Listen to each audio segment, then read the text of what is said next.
Because after the success of my visit to Trump, Trump even laughed, Bolsonarism got really pissed off. What happened? The family went there this week and went to talk to Marco Rubio. What do I mean by that? It's that Bolsonaro's son manages to be even worse than him. And they are in fact traitors to the country. They went to ask a foreign country to interfere in Brazilian decisions. That's what you have to say loud and clear. Because this man now appears in the press saying, I didn't say anything, I didn't say anything. Every coward is like that.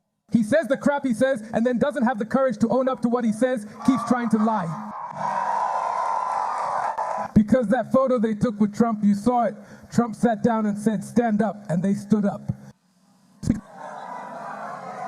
That campaign photo, that photo is from the campaign. So yesterday, I heard the news that American trade decided to tax Brazil at 25%. What do traitors to the homeland deserve when they go ask for another country to intervene in ours?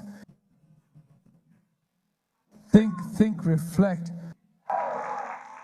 My water, I know these people. Well, I'm telling you this so you know that we're dealing with the worst kind of human being this country has ever produced. I've done a lot of political campaigning. I've faced a lot of people from the right. I've faced people from the center. I faced them. Never, never, never has this country had the kind of political vileness that we have with this Beagle Boys family who took over the government from 2018 to 2020. So, that being said, just to remind you, today he went and said he didn't say anything. He did speak. He went to beg to ask Trump for help. Trump, go after Lula, because Lula is going to win the election and Trump shouldn't let that happen. Hurt Lula. Idiot. He doesn't know that he's not going to hurt Lula. He's going to hurt the Brazilian people. He's going to hurt Brazilian business owners. He's going to hurt our agribusiness. But as God writes straight with crooked lines, nothing happens by chance for a Christian man like me, obedient to God. What happened today to counter Trump's measure? China accepted that Brazil is nationally free of foot and mouth disease, that our meat is cleared for the Chinese market.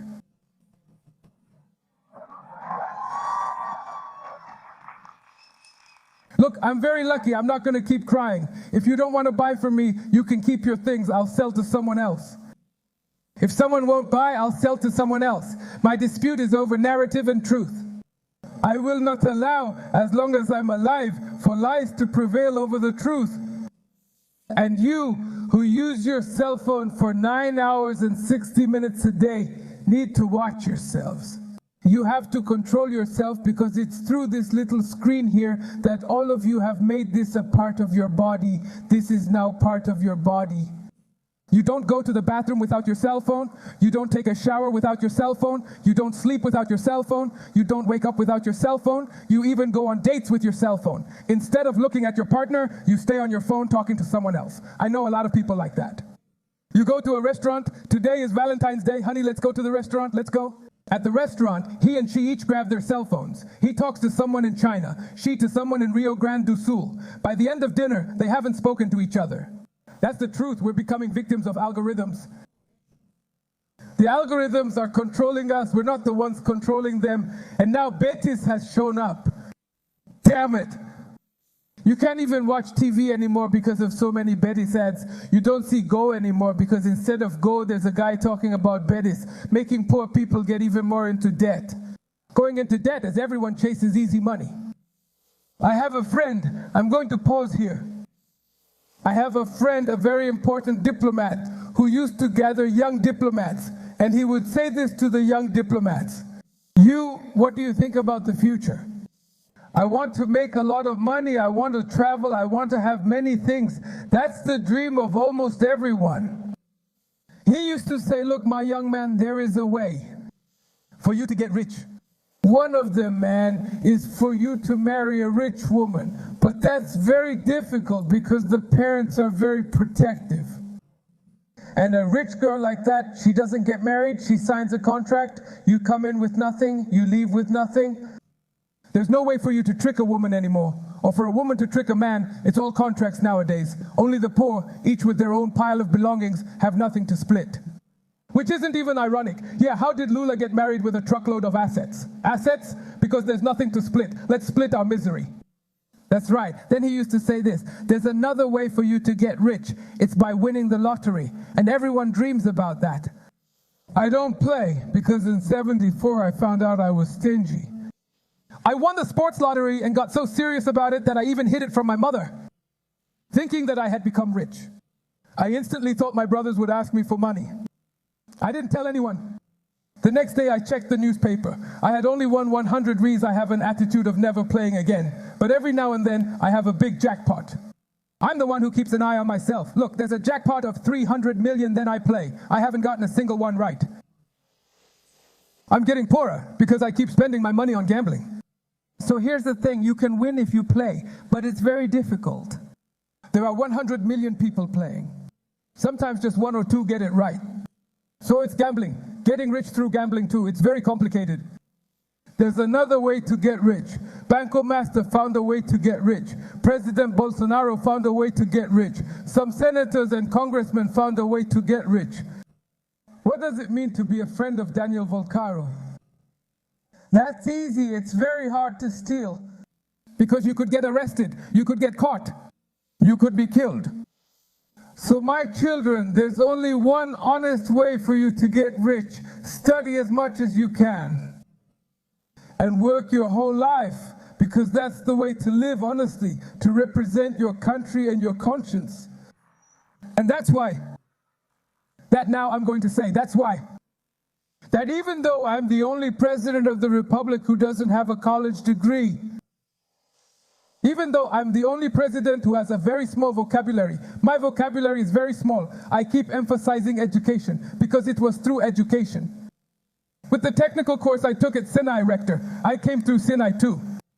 But I didn't become a doctor like you. I became a lathe operator.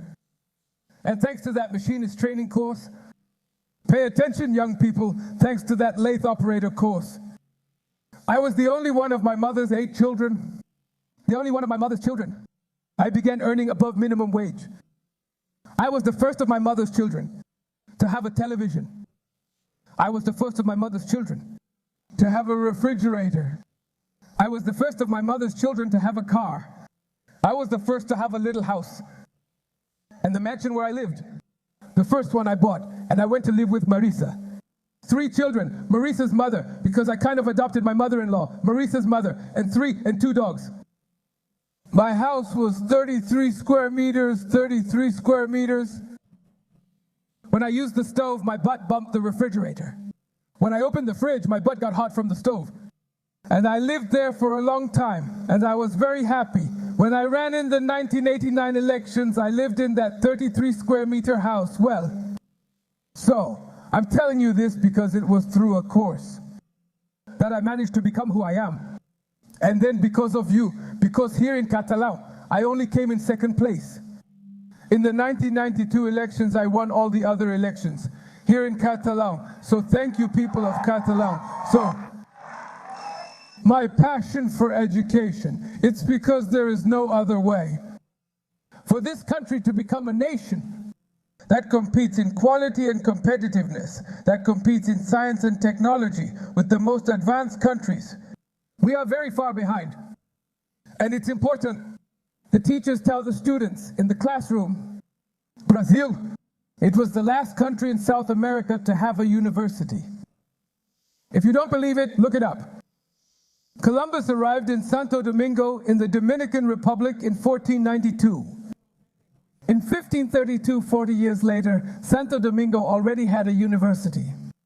Cabral arrived here in 1500. And our first university was only established in 1920. 420 years over there, it was 40 years later. Here, it was 420 years later. And they even created the University of Brazil because the King of Belgium was visiting Brazil. And the king would only visit if he received the title of Doctor Honoris Causa. It wasn't to help the poor Brazilian. Why?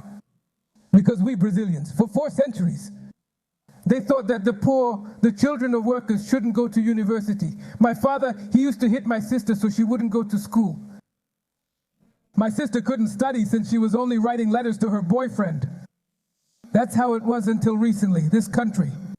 You know, the samba musicians from Rio, they couldn't play drums or do capoeira near the main theater because that was forbidden by law. That's why they went up the hill. Thank you.